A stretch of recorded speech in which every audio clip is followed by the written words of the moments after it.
Minha mãe herdou joias estranhas de família e não sei o que fazer. Essa creepypasta não é exatamente de terror, mas ela é misteriosa e ela deixa um gostinho de quero mais, principalmente por não dar uma resposta exata sobre o que estava acontecendo. Oi, eu sou a Chelly e eu vou ler uma creepypasta do fórum Arquivo 404 do Reddit. O autor chama Fragante Start 3768 e o nome é Minha mãe herdou joias estranhas de família e não sei o que fazer. A quem tá assistindo o vídeo, eu peço perdão por quebrar a imersão de vocês, mas eu tive que parar a gravação no meio e voltar mais tarde, então por isso que a luz tá diferente, eu tô diferente, porque senão eu ia me atrasar pro trabalho. Mas quem tá só escutando, tipo, podcast, não vai mudar nada.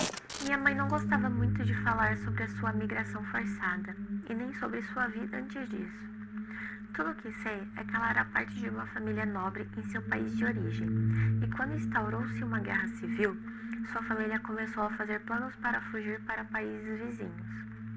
Quando a família governante desse país foi repentinamente destituída e aprisionada pelos revoltosos, a família de minha mãe, em desespero, passou a enviar as filhas na frente, para que tivessem mais chance de sobreviver. Minha mãe, a mais velha, foi a primeira a ser colocada em um barco de migração ilegal, que viria a cruzar um largo e violento rio e deixar seus passageiros na margem oposta.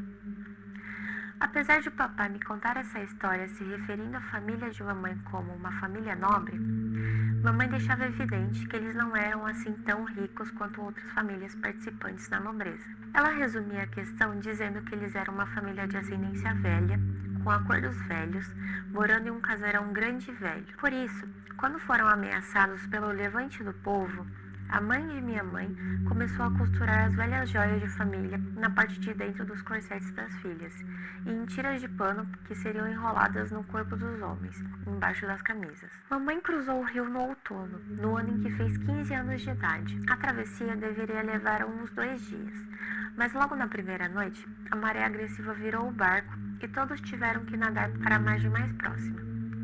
Estava frio e com um nevoeiro denso cobrindo tanto o rio quanto o chão da floresta onde foram parar. Como disse, ela não entrava muito em detalhes, mas papai me contou que ela detestava a água exatamente pelo pavor de afundar, como naquele momento, em que as roupas molhadas, o frio e o peso das joias a puxavam para baixo enquanto ela lutava para manter a cabeça sobre a água até alcançar a terra firme. Metade das pessoas que estavam com ela não conseguiram chegar à margem, e mais da metade das que conseguiram não aguentaram até o nascer do sol. Mamãe alcançou a alvorada graças a um dos companheiros de travessia, que tinha um utensílio especial de fazer fogo, que ele usou para acender uma fogueira. Os galhos e folhas estavam molhados e a demora da chama pegar fez com que alguns se afastassem do rebanho. Na quinta ou sexta tentativa do rapaz, enfim, um montinho de folhas acendeu, e com uma paciência quase impossível nesses termos, eles foram aumentando a fogueira até ter um tamanho mais adequado para aquecer mais de uma pessoa. Com o fogo crepitando, o grupo que ficou se juntou em um abraço coletivo e tentaram manter-se acordados até de manhã. A única parte que minha mãe contava com mais atenção era essa.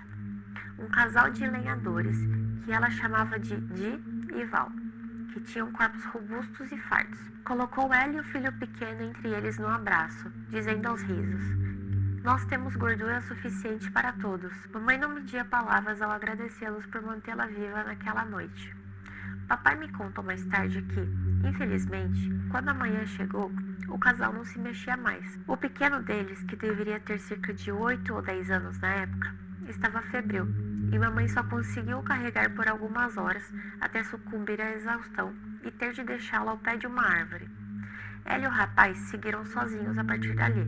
Eles encontraram os corpos dos companheiros de travessia pelo caminho, todos duros como cubos de gelo e cobertos por uma fina camada de geada. Papai contou que ela quis muito chorar, mas estava tão cansada e com tanta fome que sequer teve forças para isso. Como eles desembarcaram antes do tempo, nem mamãe nem o rapaz sabiam onde estava e muito menos como chegar ao destino combinado. Eles vagaram no que achavam ser uma linha reta na direção do que imaginavam ser a cidade indicada para se abrigarem. Quando o dia avançou e o sol já tinha passado de seu ponto máximo, eles começaram a procurar algo para comer com mais engajamento. Tentaram capturar alguns animais que encontraram no chão ou nos arbustos, mas não conseguiram fazê-lo, tanto pela pouca prática quanto pelo estado deplorável em que se encontravam. Ao perceberem que a noite estava próxima, o rapaz se concentrou em fazer outra fogueira no lugar mais protegido que acharam, e mamãe continuou à procura de algo para comer. Acabou por topar com alguns besouros que conhecia. Os matou, junto a uma rede feita com a saia de sua roupa, e o levou para o rapaz. Eles passaram os besouros no fogo e os comeram sem pensar muito. O ato de se alimentarem enganou um pouco a fome. Se mantendo o mais próximo possível das chamas salvadoras, eles se abraçaram e tentaram se esquentar até o dia seguinte. No meio da noite, os dois começaram a sentir dores de barriga. Começaram com uma pontada, mas foram ficando mais fortes com o passar do tempo, até que cada um estava dobrado sobre si em posição fetal, os braços ao redor da barriga, chorando e gemendo de dor. Segundo o papai, eram como facas sendo enfiadas no estômago, talvez por intoxicação dos besouros, talvez pela falta de comida apropriada e água, talvez pelas duas coisas.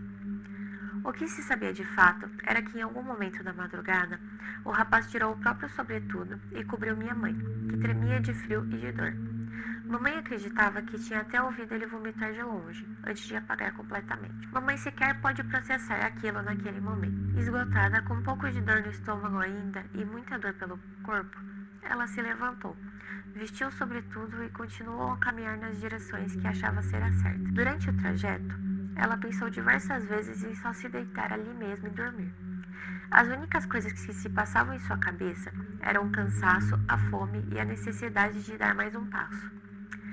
Em algum momento, ela até esqueceu o porquê de todo aquele esforço, mas continuou dando um passo na frente do outro mecanicamente, como se estivesse programada para fazer isso sob qualquer circunstância. Por isso, quando ela levantou a cabeça para respirar fundo e se deparou com um risco de fumaça no céu, ela quase levou um susto. Arregalou os olhos e piscou várias vezes seguidas, para ter certeza que não era um cisco na córnea ou uma projeção de uma imaginação enviesada. Ao focar de volta o olhar, a fumaça continuava subindo e desaparecendo contra as nuvens cinzentas. Era real. Mamãe não sabia como ela ainda conseguia correr, mas ela o fez, dando um passo desesperado na frente do outro, rumo à fumaça da esperança. A poucos metros de alcançar o muro de pedras baixo, ela parou, sua mente voltando a raciocinar com certa clareza. Além do muro, uma estrada de terra abriu o caminho para um conjunto de casas espaçadas. Então ela recuou para trás de uma árvore, tirou o corset e o embrulhou no grosso sobretudo. Andou até o muro e o pulou. Ela bateu na porta das primeiras casas que viu, mas ninguém atendeu. Então continuou andando estrada abaixo, até alcançar o que parecia ser o centro de um vilarejo. As casas eram de madeira e de pedras, e tinham uma arquitetura brevemente familiar, embora destoasse muito do que para ela era o comum. Algumas pessoas saíam e entravam nas casas, que agora ficavam mais perto uma das outras, e todas as olhavam com um semblante confuso. Papai me contou que mamãe descreveu o povo desse lugar como seres humanos um pouco estranhos, mas ele atribuiu isso à diferença étnica por um bom tempo. Mesmo assim, ele ressaltava o que mamãe havia passado para ele. Eram pessoas altas, muito magras, com os olhos esbugalhados, mãos compridas, roupas gastas e pele tão branca que se aproximava do cinza ou amarelo, mesmo que a maioria parecesse estar coberta por terra da floresta e suor. Ela tentou sorrir um pouco para algum deles, mas a resposta mais comum que recebia era uma expressão ainda mais fechada e alguns passos para longe. A vergonha até quis ganhar algum espaço, mas a fome e a dor já tinham lotado todos os assentos possíveis. Mamãe tomou coragem e alcançou uma mulher que entrava em uma casa próxima, colocando uma criança para dentro. Ela segurou o ombro da mulher, pedindo licença e começando a formular um pedido de ajuda, mas a mulher a empurrou antes que tivesse a chance e ela caiu sentada no chão, com uma nova pontada de dor percorrendo seu corpo. Mesmo ela abanando as mãos em uma tentativa de pedir perdão, a mulher escancarou sua boca muito larga e com muitos dentes e gritou com minha mãe, tagarelando um monte de coisas que ela não entendia. Foi quando minha mãe se deu conta do óbvio. Ninguém ali falava a língua dela e ela não sabia falar a língua daquele lugar. A mulher bateu a porta na cara dela e minha mãe começou a chorar silenciosamente. Ela olhou ao redor das pessoas, que continuavam caminhando por perto, mas faziam um arco grande para passar com muitos passos de distância dela. Com os olhos minando água, ela se levantou de cabeça baixa, abraçada no corset, e voltou a andar em frente, descendo a estrada enquanto lambia as lágrimas que alcançavam sua boca. Pensou consigo que elas poderiam pelo menos hidratá-la. Ao chegar em um local onde havia maior aglomerado de pessoas, o que ela acreditou se tratar do centro do vilarejo, ela se deparou com uma construção evidentemente maior que as outras, com uma palavra que ela não sabia ler entalhada em uma viga em cima da porta. Uma pensão, talvez. Ela respirou fundo e, lambendo as últimas lágrimas, entrou. O lugar era um salão de tamanho considerável, com algumas cadeiras e mesas precárias espalhadas a um extenso balcão no meio. Um homem alto como os outros, de barba e com uma barriga pouco proeminente sob a roupa marrom, estava atrás dele, o olhar concentrado no chão. Quando ela encostou no balcão, ele levantou a cabeça e a encarou, a expressão confusa. Mamãe assinou com uma das mãos e começou a pronunciar um olá, mas lembrou-se que ele não iria entender. Então imediatamente decidiu mudar a abordagem. Ela apontou para si e fez um gesto na direção da boca, tentando indicar comida. O homem tombou a cabeça e depois assentiu. Foi a primeira resposta positiva que ela tinha recebido desde que chegara ali. Ela sorriu fracamente, apontou para si, repetiu o gesto de comida e emendou um gesto para dormir. O homem assentiu de novo, e então ela fez um sinal para ele esperar, e com cuidado, desembrulhou o corset do sobretudo, abriu ele sobre o balcão e o empurrou na direção do homem. O homem arregalou os olhos e murmurou alguma coisa, parecendo surpreso. Ela sorriu um pouco mais e suspirou de alívio, achando que enfim ela havia conseguido encontrar um lugar seguro, que a jornada desesperada havia acabado e ela poderia retomar o caminho depois de um bom descanso e um bom tempo de preparo. O sonho acabou rápido. O homem aproximou o rosto das joias e nesse momento elas emitiram um leve brilho, como se estivessem sendo aproximadas de uma chama. Mamãe achou que era um efeito bonito, provavelmente provocado pelos lampiões da taverna e pela esperança que crescia nela. Mas no segundo seguinte, em que o brilho apareceu, o homem pulou para trás. Ele estava com os olhos ainda mais arregalados e o seu semblante parecia assombrado, pálido como se estivesse aterrorizado. Ele encarou minha mãe com a mesma expressão e ela devolveu o olhar para ele, dando um passo para trás. Um instante depois, ele pulou para frente, fechou o corset bruscamente e o apertou contra os braços da minha mãe, esbravejando e começando a contornar o balcão para tocá-la do estabelecimento. Mamãe recuou alguns passos hesitantes, pois aquele lugar era a única chance dela sobreviver naquele momento. Ela sentiu seus olhos marejarem e começou a responder na própria língua, implorando.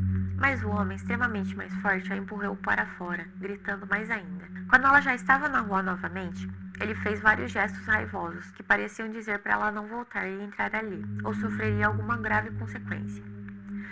Chorando aos soluços e com medo, ela se virou e saiu correndo estrada abaixo, até que os berros do homem não pudessem mais ser ouvidos. Depois de um tempo, as casas voltaram a ficar cada vez mais espaçadas e mamãe passou a caminhar tristemente, se perguntando o que faria para se manter viva até o dia seguinte. A noite iniciava seu ciclo diário. O frio caía aos poucos e ela não tinha para onde ir. Ela continuou andando até depois do crepúsculo e se deparou com um novo tipo de esperança. Alguns metros adiante, uma igreja se erguia. Sua arquitetura é diferente da que a minha mãe conhecia, mas não suficiente para descaracterizá-la. Mamãe apertou o passo e alcançou a porta da igreja. Ela escondeu o corpo do lado de fora e espiou dentro só com os olhos sob o batente da abertura. O local parecia vazio, com lampiões ainda queimando e lançando luz bruxuleante sobre as fileiras de banco de madeira que enchiam o espaço até o altar. Mansamente, como um gato, mamãe se esgueirou para dentro, tendo certeza de não fazer barulho e de realmente estar sozinha. Olhando ao redor em alerta, ela viu 2 potes cheios de água, um de cada lado das portas. Seu coração disparou. Era água. Ela olhou mais uma vez ao redor, certificando-se que sua solidão era bem-vinda. Ela avançou para os potes e verteu toda a água sacra. Sua garganta e estômago reclamaram e ela tossiu algumas vezes, mas não se importou. Ao terminar, ela respirou fundo, sentindo uma saciedade que lhe fizera mais falta do que havia percebido. Então procurou por um espaço entre um pilar de madeira e outro, que ficasse oculto pela disposição dos bancos, e o encontrou poucos passos adiante, onde se deitou. Parte do corpo escondido sobre o banco mais próximo, e se permitiu adormecer, encolhida como um gato de rua. Mamãe nunca soube dizer quanto tempo levou até acordar. Ela só se lembrava de sentir um calor crescendo rente à sua barriga. No começo era até aconchegante, mas quando ela percebeu, parecia uma panela quente embrulhada em seu sobretudo. Ela se desenrolou ainda sonolenta, tentando se afastar da panela, até se lembrar que não tinha uma panela e esfregar os olhos para olhar com mais atenção. Era seu corset enrolado em um formato de cano, as joias presas no interior emanando um brilho ardente que crescia vagarosamente e exponencialmente, como um lampião sendo ligado sem pressa. Mamãe encarou aquilo, seu cérebro desnutrido e cansado, tentando entender o que estava acontecendo. Antes de conseguir chegar a qualquer conclusão, ela se sentiu sendo içada para cima pelos ombros, sendo obrigada a ficar sobre os calcanhares novamente. Ao erguer a cabeça, se deparou com o rosto de um homem jovem muito parecido com os das pessoas do povoado. A expressão enraivecida, as mãos chacoalhando violentamente os ombros dela, e a boca despejando uma torrente de frases que ela não conhecia. Em dado momento, o homem olhou ao redor e se deteve ao prender os olhos no corset, que começava a cheirar a tecido queimado. Ficou alguns instantes encarando o brilho com o semblante paralisado e os olhos arregalados. Mamãe esperou atônita pelo desfecho, notando rapidamente o traje formal que ele usava, o que provavelmente o designaria como padre ou algo semelhante. Depois de talvez um minuto inteiro de relapso, o homem se abaixou, pegou o corset por uma das pontas e o empurrou contra o peito da minha mãe. Ela sentiu o calor de imediato e tentou se afastar instintivamente, mas o homem o segurou novamente contra ela e começou a empurrá-la para fora, repetindo uma mesma palavra com a voz trêmula. Pela terceira vez naquele dia, ela foi jogada na estrada, e enquanto o corset rolava para o lado aberto, o homem fechou a porta da igreja e a trancou por dentro. Desta vez, minha mãe nem pensou em chorar ou se lamentar. Ela só conseguia encarar as joias quentes sob a luz da lua quase cheia e assistir seu brilho dourado diminuindo até se apagar. Ela permaneceu no mesmo lugar por vários minutos, olhando as peças, esperando que o efeito voltasse. Mas não voltou. Não deu qualquer outro sinal. Mamãe se aproximou cautelosa e deu alguns toques com a ponta de um dedo em uma das joias. Nada. Então ela pousou os outros dedos sobre todas as outras peças que tinha. Também nada. Elas estavam tão geladas quanto se esperava que estivessem em uma noite fria de outono. Minha mãe as olhou por um momento antes de tomar uma decisão. Se levantar com o corset nas mãos e andar passos largos para fora da estrada, em direção à linha das árvores mais próxima.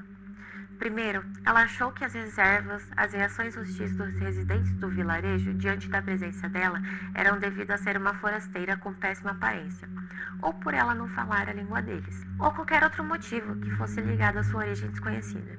Mas ao pensar em retrospecto, as joias haviam reagido de uma maneira estranha por 2 vezes naquele dia. E nessas 2 vezes, pessoas que poderiam até ser receptivas com ela se amedrontaram e se afastaram. O problema afinal seria as joias? Minha mãe bufou de frustração enquanto ainda caminhava. Não era como se ela pudesse simplesmente considerar não usá-las. Afinal, era a única coisa que poderiam sustentá-la até, enfim, estar em segurança, longe de seu antigo país. Como ela poderia comprar a ajuda das pessoas locais? Por outro lado, se elas não servissem nem para isso, para que serviriam? A mãe alcançou o tronco de uma árvore e escorou nele ao se sentar no chão gélido, cercada por nevoeiro, posicionando o corset aberto em sua frente. E se ela limpasse o que quer que estivesse causando esse efeito que aterrorizava as pessoas? Ela aproximou o rosto das joias para examinar mais de perto, mas nada lhe chamava atenção. Eram peças normais antigas, de ouro e algumas pedras preciosas, passadas de geração em geração, enquanto a família perdia toda a pompa e fortuna e elas se tornavam a única fonte de esperança para sua sobrevivência, em um aspecto mais primário do que aquele que se refere aos status da nobreza. Se houvesse algo tão amedrontador nelas, alguém teria percebido antes, certo? Ou não? Seus pais e todo o seu país, de maneira geral, eram espiritualizados, seguiam uma religião consolidada, mesmo que ela nunca a tenha compreendido de forma aprofundada. Mas ela conhecia as rezas. Minha mãe teve um estalo ao pensar nisso. Então ela endireitou a coluna, juntou as mãos uma na outra, como sua mãe costumava fazer, e começou a repetir uma reza que sua mãe proferia antes dela e das irmãs dormirem todos os dias. Era uma reza de proteção, ela sabia. Poderia funcionar. Mamãe manteve os olhos abertos e por um bom tempo nada aconteceu. Porém, quando o brilho incandescente apareceu, ele começou a crescer e pulsar mais e mais, seguindo o ritmo da reza. Ela continuou a repetir, até que o brilho se tornou claro como uma fogueira e o calor dele a alcançar, embalando seu corpo em uma sensação quase sufocante. Não era como o calor de uma lareira ou de um cobertor. seguro e bem-vindo. Era uma outra coisa, um calor que ardia nos ossos, fazia os olhos lacrimejarem e disparava um coração. Uma sensação que não lembrava a casa, mas sim se espalhava como se estivesse queimando viva. Minha mãe sentiu esse calor ameaçador e se afastou do corset, mantendo, porém, as repetições da reza em voz alta. Conforme o brilho crescia e as joias pulsavam em seu interior, ela começou a sentir um arrepio pela espinha e uma dor latejante por seu corpo, como se algo estivesse comprimindo seus músculos na tentativa de a fazer parar. Mas ela não parou. Aquelas peças de família eram tudo que ela tinha naquele momento. Não ia desistir delas. De repente, como o óleo jogado no fogo, o corset inteiro se incendiou e uma labareda alta explodiu sobre as joias, emanando mais daquele calor nauseante e ainda um sibilo alto e inumano, que soava tanto como o crepitar de uma fogueira, quanto o assovio de um vento tempestuoso e uma galinha sendo destroncada. Mamãe pulou para trás por instinto, mas ficou paralisada ao assistir a labareda crescendo mais rápido que um pão fermentado. Em algum momento, parou de sentir seu corpo presente. O vento gelado, o cansaço, o calor obsessor e até a solidão de uma peregrina involuntária. Tudo que existia no mundo era a reza, as lamentações inflamadas e a labareda que se esticava como se tentasse alcançar o céu. Sua boca se mexia sozinha, e as palavras nem mais eram processadas pela mente antes de se derramarem nos lábios, como se sequer fosse ela que estava pronunciando. Ela nunca soube quanto tempo se passou até que o fogo começasse a diminuir, e encolher até findar-se tão repentinamente e sem sinal como começou. Minha mãe continuou a repetir a reza por mais algum tempo para se precaver, voltando à consciência terrena. Quando mais nada aconteceu, ela esticou a mão e tocou nas joias novamente. Estavam frias e inertes, como deveriam ser. Aos poucos, hesitante, ela foi abaixando a voz até se calar por completo. Nenhuma joia voltou a pulsar. Ao passo que as sensações estranhas e a adrenalina deixavam seu corpo, o cansaço e a sonolência voltaram ainda mais pesados. Ela teria adormecido sem resistência se um raio de sol não tivesse se lançado bem sobre seus olhos, a cegando por um instante e a fazendo se mexer. Ao reconhecer o começo da manhã, ela soube que precisava retornar para o caminho. Nenhum dos moradores daquele povoado iria lhe dar abrigo naquele ponto. Então, colocando um pé na frente do outro mecanicamente, ela continuou descendo a estrada. O calor aconchegante que o sol lançou sobre ela naquele dia a lembrou do abraço de sua mãe. Esse era o calor normal, que as coisas deviam ter, e não aquele que penetra sua pele como pontas de lanças e castiga até seus ossos. O sol estava quase a pino quando mamãe avistou uma nova construção à beira da estrada. Era uma fazenda feita de madeira escura, rodeada por galinhas e porcos soltos, que só não escarpavam graças à cerca da mesma madeira, que envolvia a propriedade. Quando ela gritou chamando por alguém, uma mulher saiu da casa principal, confusa, limpando as mãos no avental. Ela perguntou algo em outra língua desconhecida, ao que minha mãe respondeu com os mesmos gestos com os quais falara com o homem da taverna.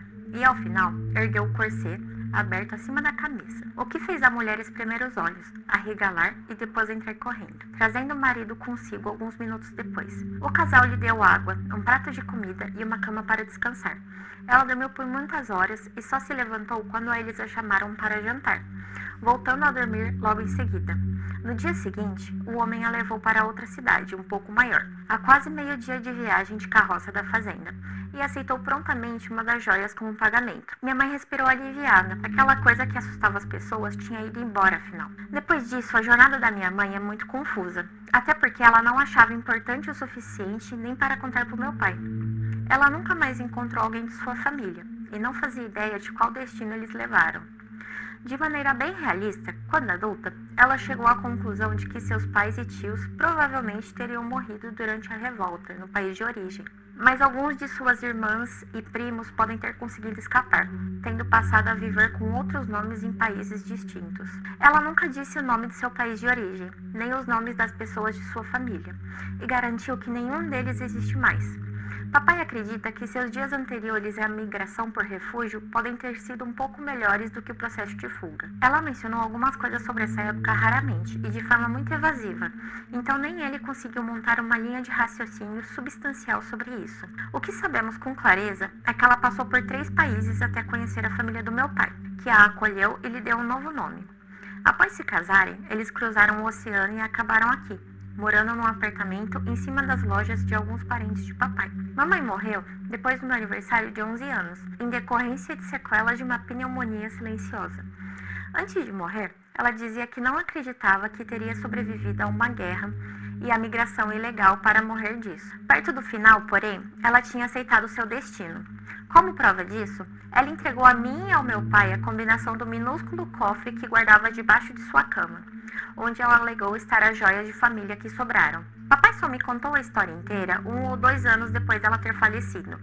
Ele dizia que era uma coisa que não saía da cabeça dele, mas ele não gostava de pensar, pois eu lembrava o quanto minha mãe teve de lutar para chegar até ele, e como a forma que ela morreu não fazia justiça ao quanto ela se esforçou para viver. É uma visão com certa beleza, na minha opinião, mesmo que seja muito trágica até para mim. Eu não pensava nessa história até algumas semanas atrás. Não estamos em um momento financeiro muito estável, e temos precisado vender algumas de nossas coisas para poder pagar algumas contas. Eu voltei a pensar nesse evento quando levantei a hipótese de vender as joias da família da mamãe. Papai foi veemente contra, mas eu tentei argumentar que nem ela gostava daquelas joias, e aparentemente nem da família que as deu para ela. Ela mesma falava que eram só uma garantia de sustento, então por que não usar o seguro que ela deixou para nós? Há alguns dias eu abri o cofre sem meu pai saber. Ele tinha saído para fazer um bico, e como eu estava sozinha, percebi a oportunidade. Pensei que, se eu pegasse 1 ou 2 apenas, ele nem perceberia. Porém, quando eu abri e bati os olhos nas joias, que tinham uma aparência bonita e elegante, mesmo que já oxidadas, meu gato, que é totalmente amigável, começou a rosnar. Pulou em cima de mim, me arranhou violentamente e arranhou o cofre, como se tentasse fechá-lo. No desespero, eu o fechei, tranquei e joguei ele para debaixo da cama de novo. Só então meu gato se acalmou e voltou a zanzar por aí, rebolando com o próprio rabo, como se nada tivesse acontecido. Dizem que os animaizinhos pressentem as coisas estranhas que não são desse mundo.